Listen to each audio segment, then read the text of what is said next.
Welcome to the UN and Organized Crime podcast series from the Global Initiative Against Transnational Organized Crime.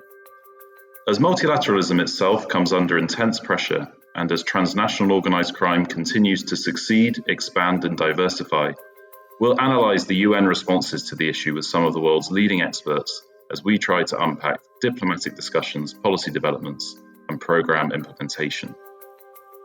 In this episode, we're looking at the UN's attempts to make progress on preventing and countering cybercrime, and in particular, the newly launched negotiation process for illegal instruments on cybercrime. The Ad Hoc Committee's full name is the Ad Hoc Committee to elaborate a comprehensive international convention on countering the use of information and communications technologies for criminal purposes.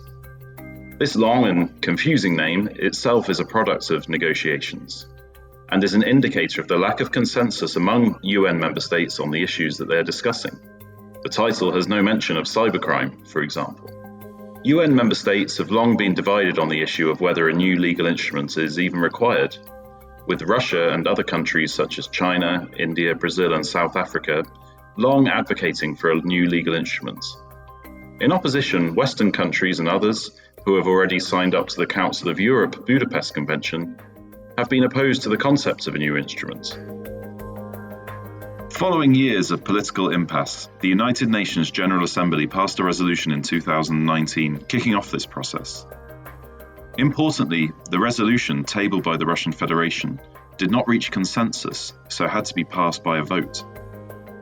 COVID and other political disagreements held up the process further until the first meeting was finally held in New York from the 28th of February to the 11th of March earlier this year, in the days following the beginning of the Russian invasion of Ukraine. So member states started this already divisive negotiation in the context of a new and unpredictable deterioration of geopolitics.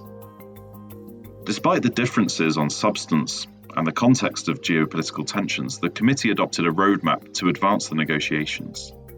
The committee has decided to aim for major decision-making in the beginning of its two-year negotiation process, including at its next session to be held at the end of May and beginning of June in Vienna. Major issues such as definitions of cybercrime, what types of crime to include and criminalize will be addressed, along with complex issues regarding data, human rights, and privacy. Matthew Osborne was in the hot seat for the United Kingdom delegation for the first Ad Hoc Committee meeting in New York earlier this year.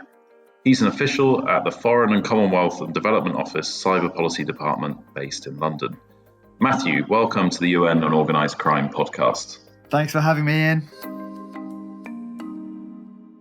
You're representing a country that was opposed to the concept of this new treaty process, so you're fully aware of the polarised and divisive nature of some of the issues that need to be addressed.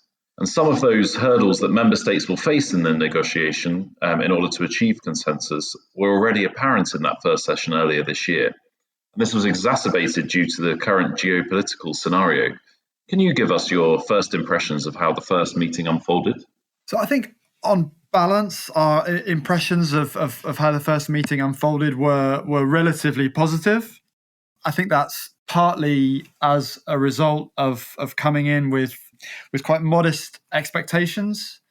As you mentioned in your introduction, this is a process which has already been running for a couple of years, and it's been a difficult one for a number of reasons, not least the COVID pandemic.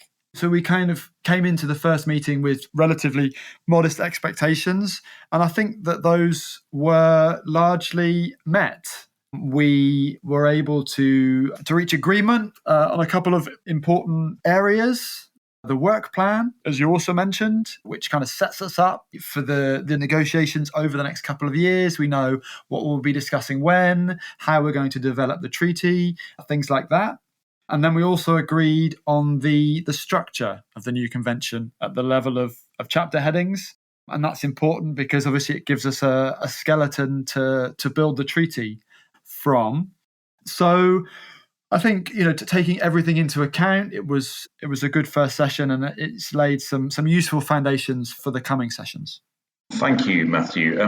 Can you just briefly describe how the the invasion of Ukraine, which had just begun a couple of days earlier, kind of impacted on the meeting? Were there statements? We've seen in the media walkouts and other things with regard to UN meetings. How did that unfold in the first session? You're absolutely right. It was, I think, 4 or 5 days after the invasion started that we began the AHC meeting, and that obviously provided a grim backdrop to our work. Everybody was very aware of what was going on. We obviously, as the UK, have taken a very strong position with regard to Russia's actions, and we made our feelings known in our opening statement and in some of the other statements we made throughout the week, as did a number of other countries. So it definitely had an impact in terms of the atmosphere.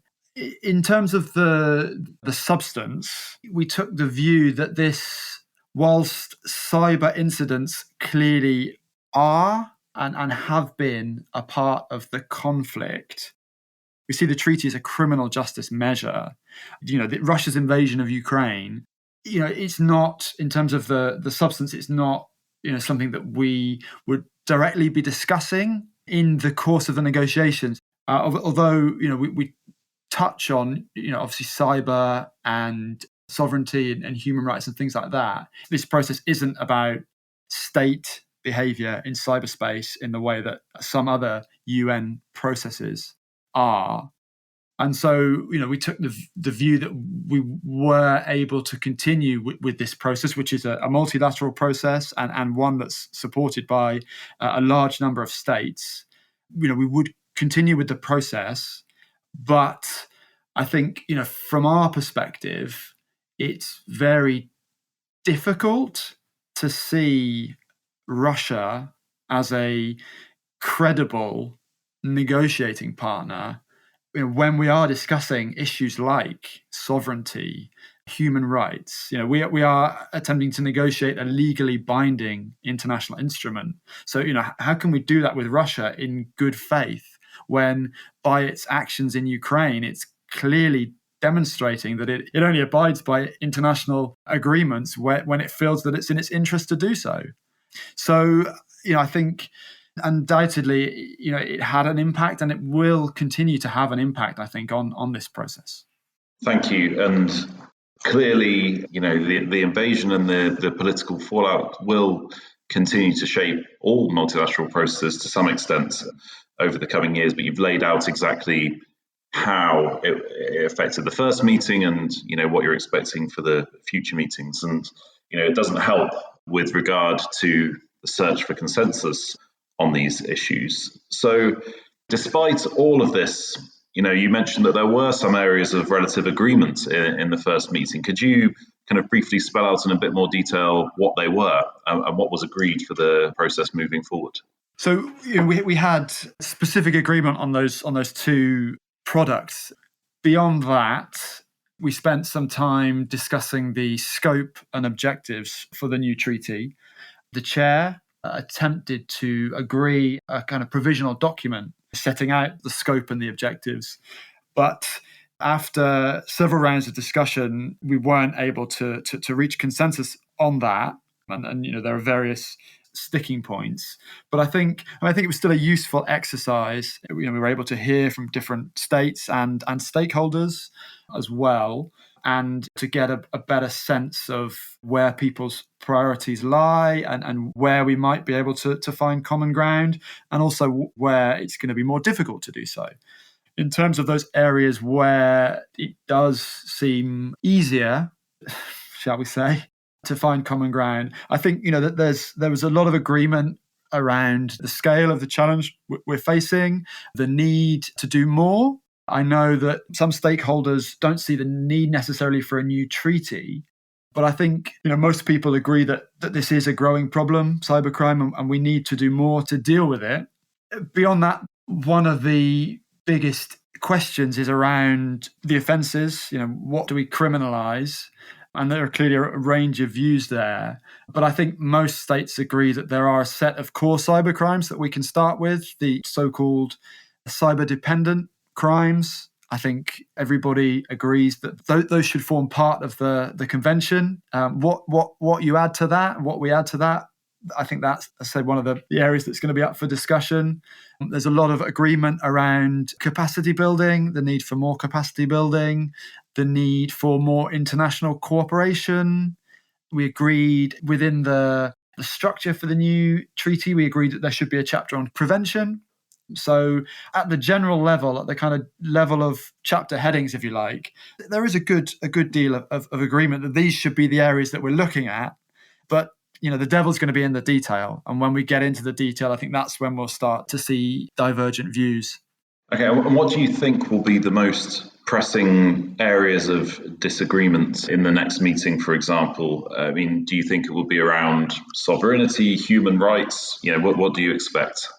So I think, looking at the areas that we're going to discuss in the next meeting, I think we'll start with criminalization. And, there, like I say, there's agreement that we should, at a minimum, criminalize these, what we call cyber dependent crimes. But then, the question is, where do we then draw the line? States are already submitting national position papers. Those are on the UNODC website, and you can see on there the different approaches that states are taking. Some states, for example, the EU, have gone very, very narrow and only proposing that we criminalize a set of 5 cyber-dependent offences. Other states have gone much, much broader. If you look at the Russian Federation submission, there is a long, long list of offences in there. As the UK, our preference would be for a narrower convention. We think that that's more realistic. That's where we're more likely to be able to get the consensus that we're seeking. But we are open to looking at some cyber-enabled offences, such as online child sexual exploitation and abuse. We think that is an area that most, if not all, states will agree, we can do more on, that we can include. So I think criminalisation, definitely, that's going to be a difficult question to resolve. You mentioned human rights and sovereignty. When we were talking about the scope and objectives at the first session, those were 2 of the areas that were regularly brought up. Many states, including the UK, and this is an area that also many multi-stakeholders raised. Many of us would like to see strong human rights protections in this convention, because it has the potential to, if drafted in a certain way, to restrict human rights, and we absolutely don't want to see that. So we're very keen for strong human rights protections.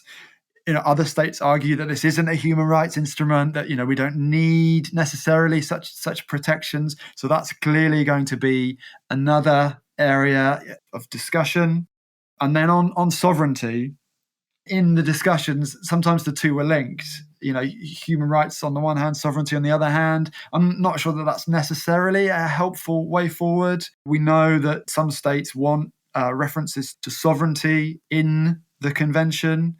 We are not proposing that at this stage. We don't see why it's necessary to the functioning of a convention, but undoubtedly that's a debate that we're going to have. Thank you, Matthew.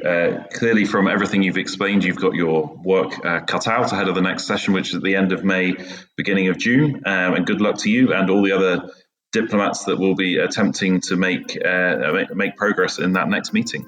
Thanks, Ian. Very, very much looking forward to it. Thank you for listening to this episode of the UN Organized Crime podcast, which was focused on the UN Cybercrime Treaty negotiations. From what we've heard, the issues are complex, and they reflect the complex nature of cybercrime. Understanding the criminal markets and social harms and impacts of cybercrimes will be key to building an effective treaty, and civil society voices, including the voices of victims, will be vital.